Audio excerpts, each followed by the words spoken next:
As a school social worker, I get to see students in a variety of settings, including one-on-one, in classrooms, in extracurriculars, and in their social groups. My name is Christie, and I am a district social worker for the Mascoma Valley Regional School District. You must have that channel of communication open. By bringing other people into that process, it broke that feeling of being alone. More like, oh, we're talking about drugs and alcohol because I'm a teen and I might encounter that. I think all of the school staff all over the Upper Valley and statewide and nationwide are seeing an increase in anxiety and depression and a lack of available resources. So our mental health clinicians, community mental health, private agencies have a pretty lengthy wait list, and hospitals are pretty full, so students are kind of left without immediate access to resources. I think students are experiencing some external stressors, and the adults in their life are also experiencing some external stressors and are finding themselves unable to cope. In talking with parents and caregivers, I have found that sometimes together we feel a little bit like we're not in touch with what kids are doing. And the biggest tip I can give is to have that open line of communication and really own what you're worried about and own that you don't really know what you're talking about. So vaping, for example, I talked to a mom and we just don't know. And it's really tempting when you don't know about something to not bring it up in conversation. It's really hard not to be an expert when you're a parent or a caregiver. But also there's a certain amount of relief when you can have that conversation with your child, even your young child, and say, I'm not totally sure of everything that's out there, but here are my worries, and here's what I always want us to be able to talk about.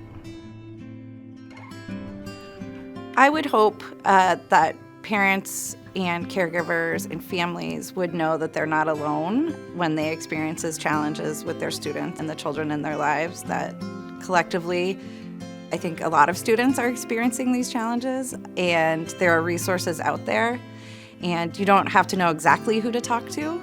You can talk to your child's teacher, you can talk to the guidance counselor, you can talk to the coach, that the support at the school in your life can find the resource, that you don't have to tackle that alone, that the school can partner with you. As kids get older, the conversation with them can change a little bit, and their response to us can change a little bit. And I've gotten super used to the eye roll or the, oh, Mrs. Christie, not again.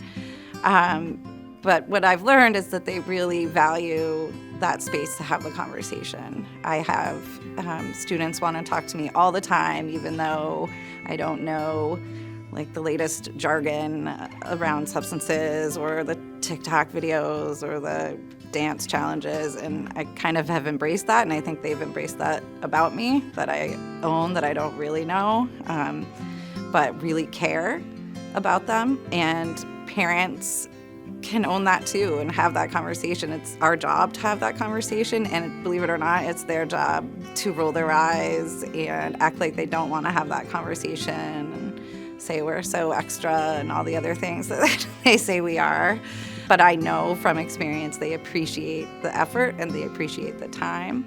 And that goes for school too. We're in it together, and it's perfectly acceptable to call and say you have no idea what to say or what to do. That's what we're here for, and we're here together, and we can help find the answer together. Schools are super fortunate, and I think are really have a good lens into a student's overall well-being. And it's not incredibly important to us to notice the difference between typical experimentation as it progresses into something a little more dangerous. I think we would want to notice all of it. And in a school setting, what raises our level of concern is accumulation of behavior changes. So a student who was a good student, whose grades have dropped, a student who didn't skip class and is now skipping class, a student who had lots of friends and now doesn't have friends, or a student who had this group of friends and now has a significantly different group of friends, a student who played sports and then quit that sport. Schools and I think families together can talk, and it's really important to have that conversation together because you can notice behavior changes at home and not at school, and that might feel a little bit different if there is behavior change across the board. And that would be indicative for us of a more concerning factor. Something else is going on when there's significant behavior change that everybody is noticing. But that conversation really needs to happen right away. So if you are wondering if it's just typical experimentation or adolescent pushing boundaries, that conversation is really important to have with the school and the family because they may also notice some other things. So it may be bigger than we thought or smaller than we thought. A lot of schools, including Mascoma, have collaborated with their community mental health agencies. I know Mascoma has partnered with West Central Behavioral Health and has a clinician on site a couple days a week. Many schools have partnered with a LADAC or a counseling agency to specifically address substance use prevention, and also utilizing resources to kind of take that experimentation and ensure that it doesn't progress into a more serious substance misuse. When parents are worried or concerned about their child, I really want them to know that the school is there to partner with them and that it doesn't have to be a crisis and it doesn't have to be the worst moment. It can be the first clue of worry, that there are people at the school who are prepared and their whole job is to partner with families around keeping kids safe. When parents have and caregivers have questions or are seeking resources, there are a number of ways that they can reach out to schools.